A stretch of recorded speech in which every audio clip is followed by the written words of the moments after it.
Hi, welcome to the lectures about amines. This will conclude this unit, and it may take 3 to 4 recording videos to finish this chapter, which is chapter 23. Before we go on to talk about amines, I want to spend 10 minutes talking about introduction to amines, which is kind of going to show you how important amines are in nature and everyday living. Amines are found everywhere, as you will see, and hopefully this will give you appreciation to learn about amines, because we're going to come back to this functional group later on as well. In Unit 5, when we talk about proteins, amino acid, as you know, is got amino group on it, as well as carboxylic acid. So I can't emphasize to you how important this functional group is. All right, so I'll start with the biochemically important amines, and the first 5 structures that you see are examples of neurotransmitters.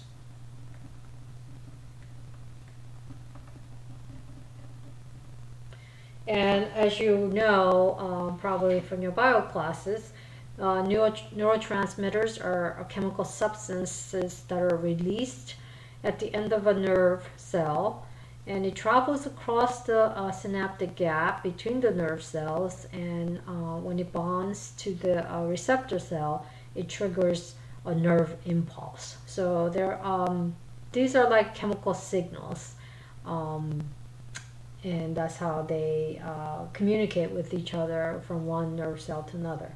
So norepinephrine is what is needed to maintain muscle tone in blood vessels. Dopamine is what's present in your brain, and if you don't have a lot of that, it may cause Parkinson's disease. So that's one of the drugs that are given to Parkinson's patients. Epinephrine, the other name for epinephrine is adrenaline. And I know all of you have heard of adrenaline. It's a central nervous system stimulant. So this, we'll come back to this again later. This is what you associate with the fight or flight situation. And serotonin is what controls your body temperature, sleep, etc. This right here is histamine. This is what is released when you're allergic to something. So if you're allergic to pollen, this is what is released. And this causes all the allergy symptoms. So antihistamines are the drugs that are used to counteract, because the antihistamines look like histamine, but by occupying the receptor sites that's normally occupied by histamine. So so it's kind of preventing the allergic symptoms. All right. So notice the amine groups in all these structures, and you'll see later on also you could have amine inside the ring, as in this case, and there are hundreds of these nitrogens inside the ring, functional groups, and they all have their own special names, which I'm not going to have you be responsible, other than very, very commonly found ones. All right. So moving on to the next sets of compounds. These are stimulants. Amphetamine, commonly known as speed. The structure looks like this. And methamphetamine, look at the difference. The difference is just the methyl group. compared to the amphetamine. That's why it's called methamphetamine. And notice how the structure, if you compare with adrenaline, how similarly they look, because you got the phenyl group, and then 2 carbons away you have an amine group, right? So because they're structurally similar, that's why they think it acts like a stimulant. For all these, increase the heart rate, reduces fatigue, and increases the glucose level. Now, ironically, if you look at the structure of Ritalin, which is what is given to children with hyperactivity, notice how close it looks with the stimulants. So this drug, though, when it's given to hyperactive children, they actually calm down by increasing the serotonin level.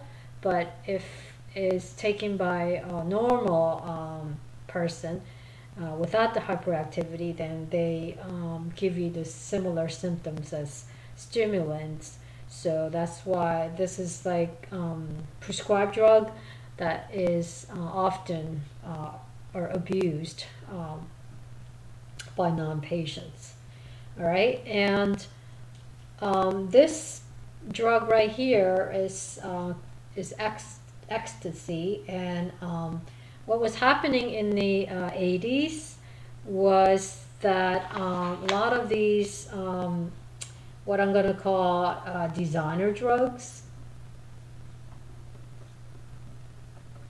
were synthesized in the street. So that's what they call designer drugs. They refer to a class of illegal drugs made by underground chemists. And this was rampant in the 80s as new street drugs that were technically not illegal because it was not on the DEA list. Because it was structurally different from amphetamine or methamphetamine. So they keep coming up with different substituents, for example, on the nitrogen, or different substituents on the ring. And because it wasn't specifically listed on DEA as illegal, they were quote-unquote legal, and they were sold as designer drugs.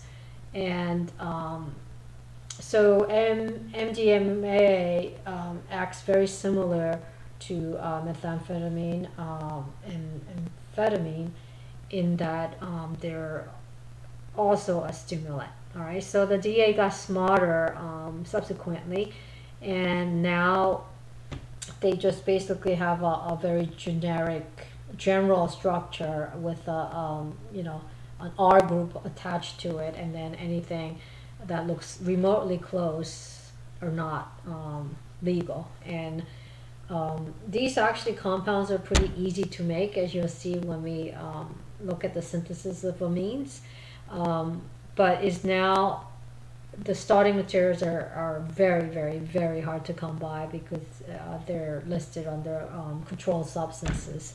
So even if the synthesis is easy, the starting materials are very hard to come by. So the government has gotten smarter in trying to stop these designer drugs from being synthesized underground in underground labs.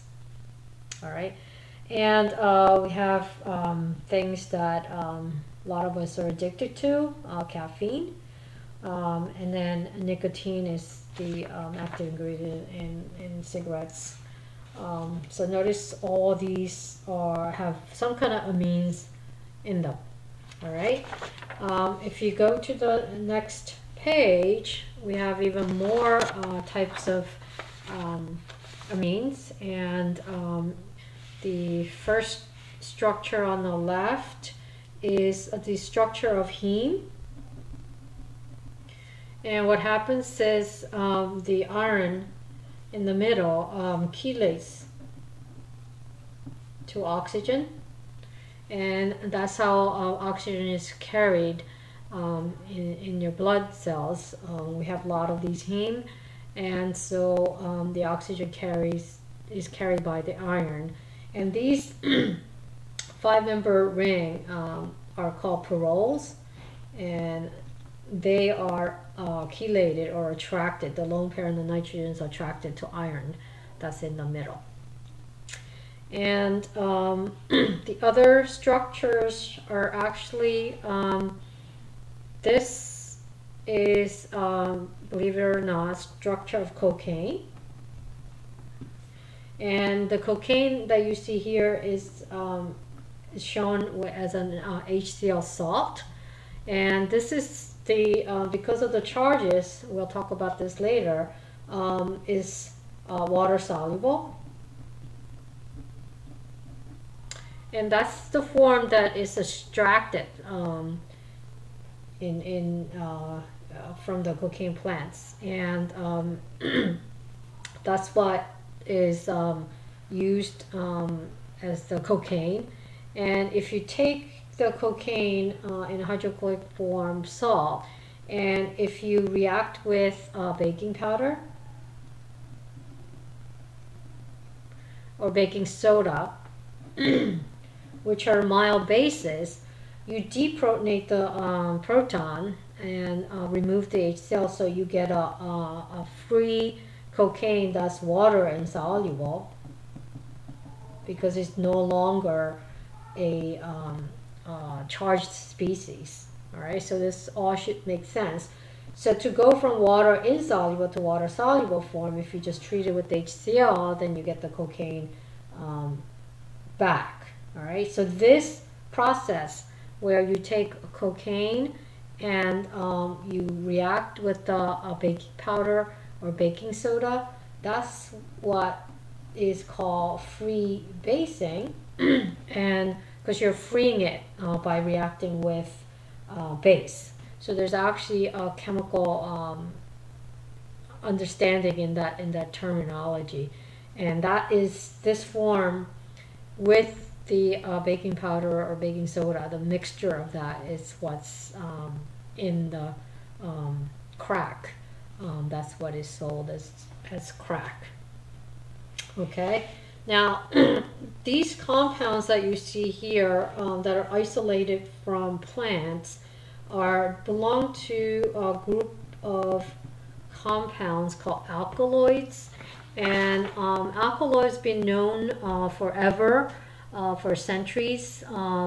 They've been known as herbal medicine, and they're used medically as well. For example, this is structure of morphine, and morphine is is used since 17th century by getting the crude extracts from the opium poppy plant, and it's used to relieve pain. And the other compounds where the R group is different, R and R prime group right here and right here, they give totally different classes of compounds called heroin and codeine. That heroin is a diacetylated morphine, and is very addictive, whereas codeine is used in cough medicine. All right, and so I'm going to continue with this story and stop